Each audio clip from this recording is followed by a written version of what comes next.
দর্শক, এই মুহূর্তে জাতীয় সংসদে কথা বলছেন স্বরাষ্ট্রমন্ত্রী। আমরা সরাসরি শুনবো তার বক্তব্যটি।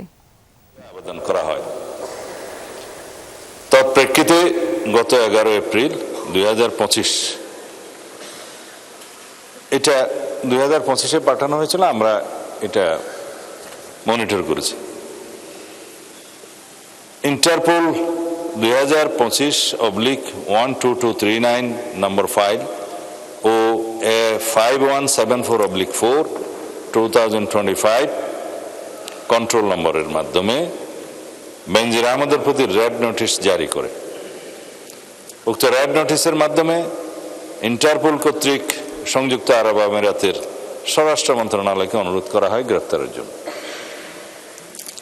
মাননীয় স্পিকার, আমি এই মহান সংসদের মাধ্যমে সমগ্র জাতিকে জানাচ্ছি যে গত 12 জুন 2026 তারিখে সংযুক্ত আরব আমিরাতের স্বরাষ্ট্র মন্ত্রণালয়ের directorate general of federal criminal police national central bureau NCB Abu Dhabi হতে প্রেরিত একটি ইমেইলের মাধ্যমে বাংলাদেশ সরকারকে জানানো হয়েছে যে দুর্নীতি মামলায় অভিযুক্ত বেনজির আহমেদকে সংযুক্ত আরব আমিরাত পুলিশ কর্তৃক গ্রেফতার করা হয়েছে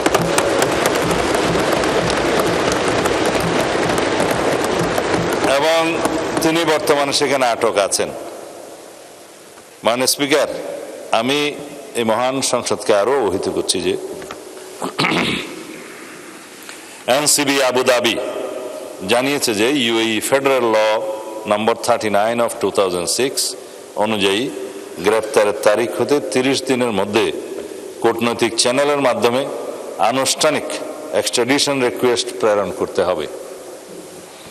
উল্লেখ্য, বেনজির আহমেদের বিরুদ্ধে দণ্ডবিধির 420, 467, 468, 471 and 109 সেকশন এবং 1947-এর দুর্নীতি প্রতিরোধ আইনের সেকশন 5/2, 26(2) এবং 27(1) এবং বাংলাদেশ পাসপোর্ট অর্ডার 1973-এর 11 ধারার মানে সেকশন 11-এর মামলা বিচারাধীন রয়েছে। উক্ত বিষয়ে এনসিবি ঢাকা ইন্টারপোল চ্যানেলের মাধ্যমে রেড নোটিশ প্রকাশ, আন্তর্জাতিক সমন্বয়, বিদেশি কর্তৃপক্ষের সাথে যোগাযোগ এবং গ্রেফতার পরবর্তী ফলো আপ কার্যক্রম সম্পন্ন করেছে। দুদক কর্তৃক প্রত্যার্পণের জন্য প্রয়োজনীয় মামলা, গ্রেফতারি পরোয়ানা ও তদন্ত সংক্রান্ত দলিলাদি প্রস্তুত, স্বরাষ্ট্র মন্ত্রণালয় কর্তৃক এক্সট্রাডিশন প্রপোজাল প্রস্তুত ও অনুমোদন এবং পররাষ্ট্র মন্ত্রণালয়ের মাধ্যমে ইউএই কর্তৃপক্ষের নিকট কূটনৈতিক চ্যানেলে আনুষ্ঠানিক এক্সট্রাডিশন রিকোয়েস্ট প্রেরণ করে এনসিবি আবু ধাবির সাথে সমন্বয়পূর্বক অতি দ্রুতই তাকে বাংলাদেশে নিয়ে আসা হবে। এটি বাংলাদেশ পুলিশের একটি ঐতিহাসিক সাফল্য। এর মাধ্যমে আমরা বিচারহীনতার সংস্কৃতি থেকে বের হয়ে আসতে সক্ষম হব ইনশাআল্লাহ। পাশাপাশি এর মাধ্যমে আমরা জাতিকে আশ্বস্ত করতে চাই যে অপরাধী যত শক্তিশালী হোক না কেন, আইনের ঊর্ধ্বে কেউ নয়। এটি দেশে আইনের শাসন প্রতিষ্ঠা এবং বাংলাদেশের ইতিহাসে মাইল ফলক হয়ে থাকবে। মাননীয় স্পিকার, আপনাকে ধন্যবাদ। মাননীয় স্পিকার, 300 বিধিতে একটা বিষয়ে একটি বিবৃতি দেয়া যায়। যেহেতু আপনি সুযোগ দিয়েছেন, আমি আরেকটা বিষয়ে কি বলতে পারবো?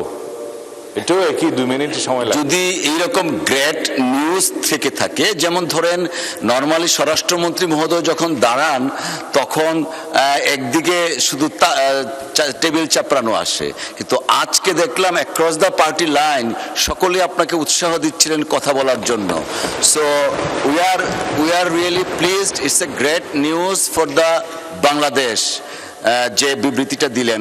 এখন যদি আরেকটা এরকম গ্রেট নিউজ থাকে, of course you are allowed to, subject to your consideration যে গ্রেট নিউজ কিনা। এই বিষয়টা বোধহয় এই দিকেই তালি হবে। ওইদিকে তালি হবে এই নিশ্চয়তা দিতে পারতেছি না।